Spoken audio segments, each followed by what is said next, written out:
Assalamualaikum warahmatullahi wabarakatuh. Perkenalkan, nama saya Gitsa Zahira Sofa.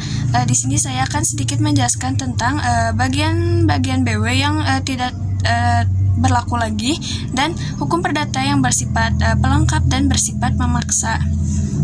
Yang pertama yaitu bagian-bagian BW yang tidak berlaku lagi.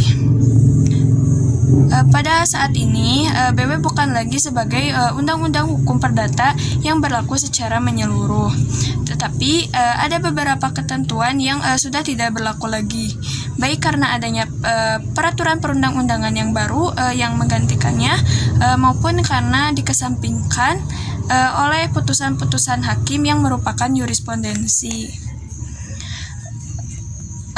Undang-undang nasional di lapangan hukum perdata yang secara radikal menyatakan tidak berlakunya lagi beberapa ketentuan dalam BW adalah misalnya Undang-Undang Pokok Agraria atau UUPA, yaitu Undang-Undang Nomor 5 Tahun 1960, sehingga ketentuan buku 2 KUH Perdata sepanjang mengenai bumi, air, dan kekayaan alam yang terkandung di dalamnya, kecuali tentang hipotek, dinyatakan tidak berlaku lagi.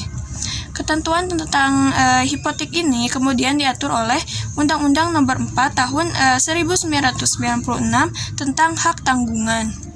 Setelah adanya UUPA ini, penegasan hak atas tanah harus menurut secara sebagaimana diatur dalam peraturan pemerintah nomor 10 tahun 1961 tentang pendaftaran tanah yang dilakukan oleh Kantor Pertanahan Nasional yang bersangkutan.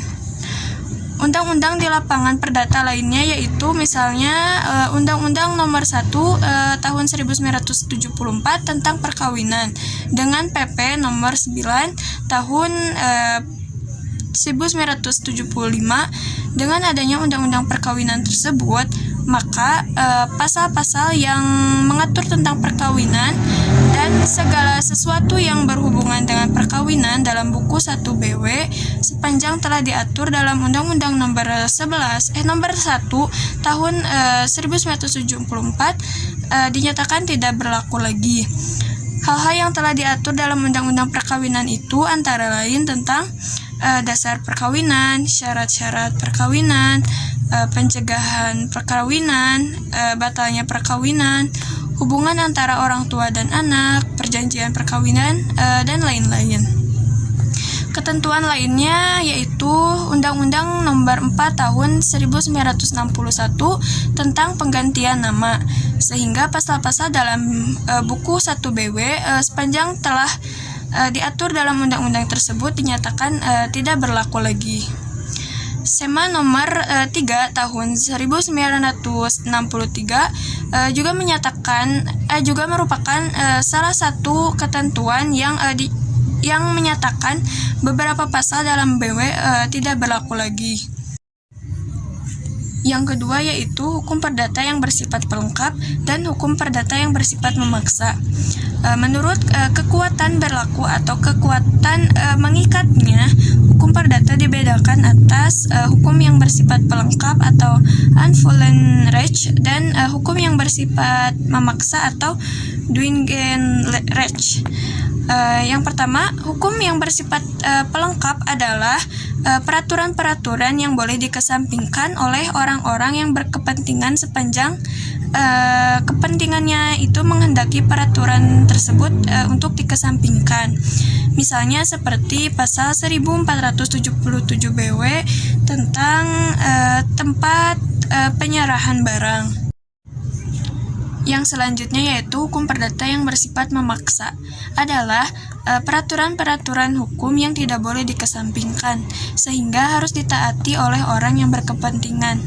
Misalnya seperti perceraian yang hanya dapat dilakukan di depan sidang pengadilan berdasarkan alasan yang sah dan yang telah ditentukan.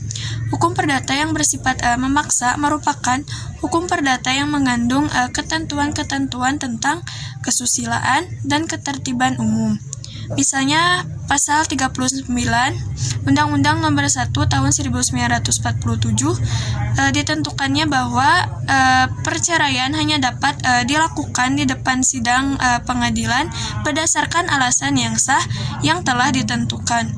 Hukum perdata yang bersifat memaksa ini tidak berarti pelaksanaannya dapat dipaksakan, seperti undang-undang dilarang memutuskan perjanjian secara sepihak, sebagaimana tertera dalam pasal 1338 ayat 2 KUH Perdata.